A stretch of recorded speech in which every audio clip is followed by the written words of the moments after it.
Hola, bienvenidos a El Desván, el programa de recomendaciones culturales de Virgen de las Angustias Televisión. Hoy tenemos una recomendación muy bonita. Se trata de Remy, una aventura extraordinaria, una película francesa del año 2018, dirigida por Antoine Blochec y protagonizada por actores casi al 100% locales como Daniel Hostel o Malomé Paquin. Se trata de una historia que mezcla la aventura con el drama. Las aventuras del joven Remy, un huérfano recogido por la dulce señora Barberin, que con 10 años es arrebatado de su madre adoptiva y confiado a Vitalis, un misterioso músico itinerante. A su lado, aprenderá la dura vida del acróbata y cantará para ganarse su pan. Acompañado por su fiel perro Capi y por el pequeño mono Jolicoeur, su largo viaje por Francia, lleno de encuentros y amistades y ayuda mutua, lo llevará al secreto de sus orígenes.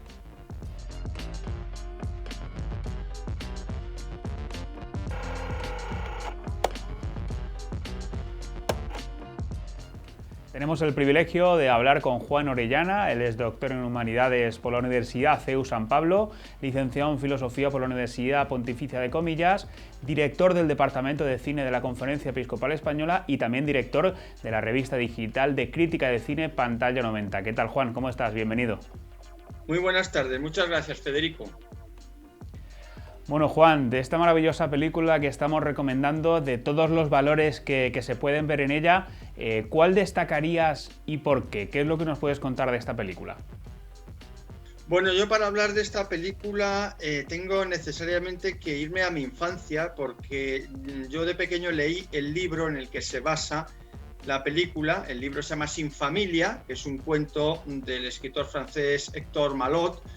Y bueno, me impactó mucho de pequeño el título, ¿no? Esto de Sin familia me producía una gran pena porque el protagonista era un niño sin familia. Pero ahora vista esta versión, que es bastante fiel al libro de la película, la he entendido de una manera muy diferente, porque al contrario, es un niño con mucha familia, podríamos decir. En ese sentido, respecto a tu pregunta, ¿no? Yo creo que es una película que pone en valor o exalta los vínculos que pueden convertirse en familia para una persona, aunque no sea familia biológica, porque el protagonista empieza en una casa, en una familia de acogida donde es tratado como un hijo, hasta que pues le echan y se vincula a un saltimbanqui ambulante que es Vitalis, ¿no? que interpreta maravillosamente Daniel Hostel, que se convierte como en un padre para él, y él se va encontrando con gente buena y gente mala, pero con la gente buena va estableciendo un vínculo que se convierte en su familia. Con lo que este cambio de título me parece acertado, porque realmente no se puede decir que este personaje sea un personaje sin familia. Entonces, de todas las cosas buenas que propone la película, yo me quedaría por destacar dos. Una, esta reivindicación, digamos, de los vínculos que van constituyendo a la persona, y por otro lado, la pureza de corazón del protagonista, que en un mundo pues de gente ambiciosa y de gente,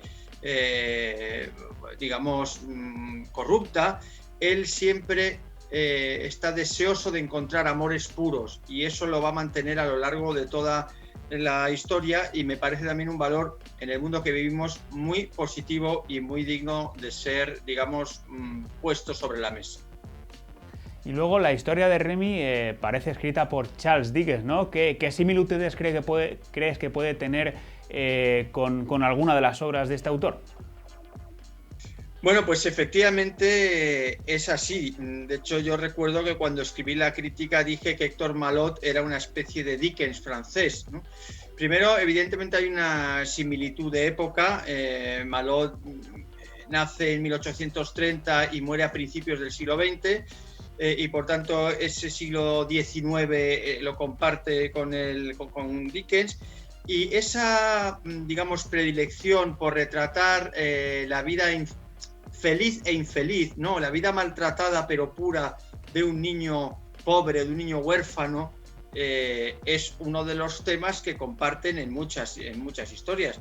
Las novelas de Dickens están atravesadas de personajes así, que también encontramos en otros autores de la época. Por ejemplo, recordemos Pobres Gentes de Dostoyevsky, donde también hace un retrato de gente humilde, de gran corazón. Es decir, hay un movimiento, digamos, en la novela de aquella época, claramente inspirado por una concepción del mundo cristiana, que reconoce muchas virtudes cristianas en el pobre.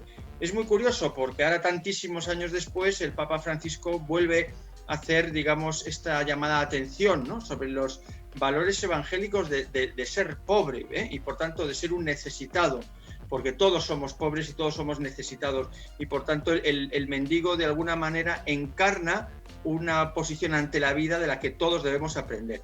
Y eso está claramente en la novela de Malot, está clarísimamente en Dickens y en muchas de las novelas de Dostoyevsky. Entonces me parece muy interesante esta comparación, porque nos aporta también una mirada crítica sobre nuestro momento que me parece muy pertinente. Y luego las bandas sonoras de las películas francesas tienden a ser pues muy representativas, ¿no? Exactamente, ¿qué papel crees que juega la música en esta película? Bueno, partiendo de la base de que, como has dicho, ¿no?, que las bandas sonoras son hoy en día una pieza absolutamente significativa, ¿no?, de cualquier película. Es verdad que cuando se trata de un cuento, porque esta historia no deja de ser un cuento, ¿no?, un cuento para ver en familia, no es una película con vocación realista, ¿no?, la música adquiere más importancia todavía, porque trata de envolver la historia, digamos, en un marco afectivo y emocional que a todo el mundo, y especialmente a los más jóvenes, les ayude a identificarse, no solo con los personajes, sino con los momentos sentimentales y psicológicos que viven los personajes.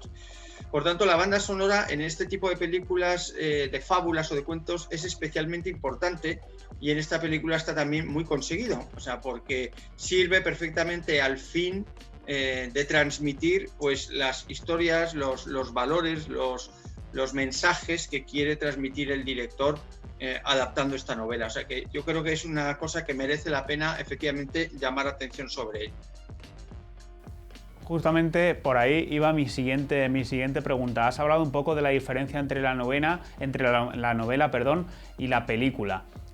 ¿Cuál es el mensaje que crees que quiere transmitir el director?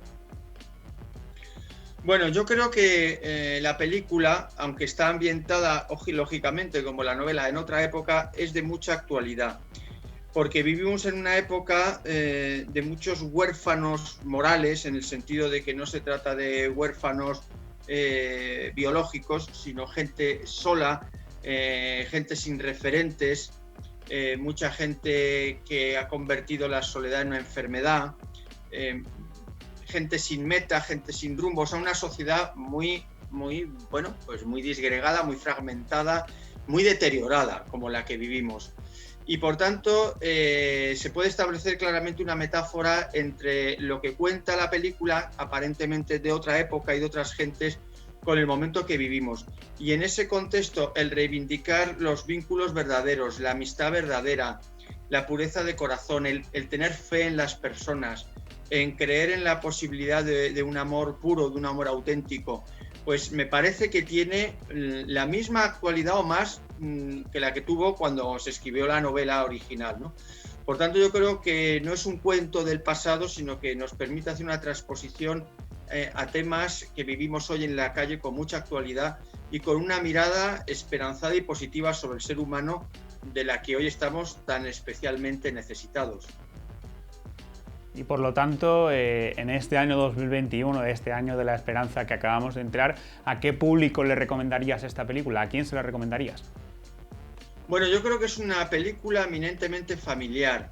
Es decir, es una película ideal para ver en familia, ¿no?, para que lo vean los adultos con los más pequeños, porque no es una película infantil. De hecho, bueno, la película tiene cosas, podríamos decir, duras, ¿no? Este niño es expulsado de su casa por su padrastro, vive situaciones difíciles, se ve la intolerancia de algunas personas, el descarte que la sociedad del momento también ejerce sobre las personas. O sea, no es una película un camino de rosas, es una película dulzona, ¿no? O sensiblera. Pero es una película que pueden ver los niños porque les habla de la vida desde la categoría del cuento, ¿no? Y por tanto yo creo que el público ideal es la familia, es decir, que se vea en familia, que se compartan las emociones que provoca la película en familia, porque me parece que, como hemos dicho antes, entre otras cosas también la película habla mucho de la familia, de lo que debe ser una verdadera familia, que no es solo un lazo biológico, sino también un vínculo determinante y de compromiso entre las personas. Por tanto, yo creo que es una película para el gran público, pero especialmente pensando en la familia, al ver la película juntos. Bueno, Juan, pues muchísimas gracias por haber estado en el programa hoy con nosotros. Estoy convencido de que después de escucharte muchísima gente, lo primero que va a hacer va a ser ver esta maravillosa película. Muchísimas gracias. Muchas gracias a vosotros y disfrutarán desde luego si la ven, porque merece la pena esta película tan entrañable. Y así termina el programa de hoy. Recordad que podéis seguirnos en nuestra página web www.vatelevisión.com, en nuestras redes sociales, en Facebook, en Twitter y en Instagram, @VATelevisión. Muchas gracias y hasta la próxima.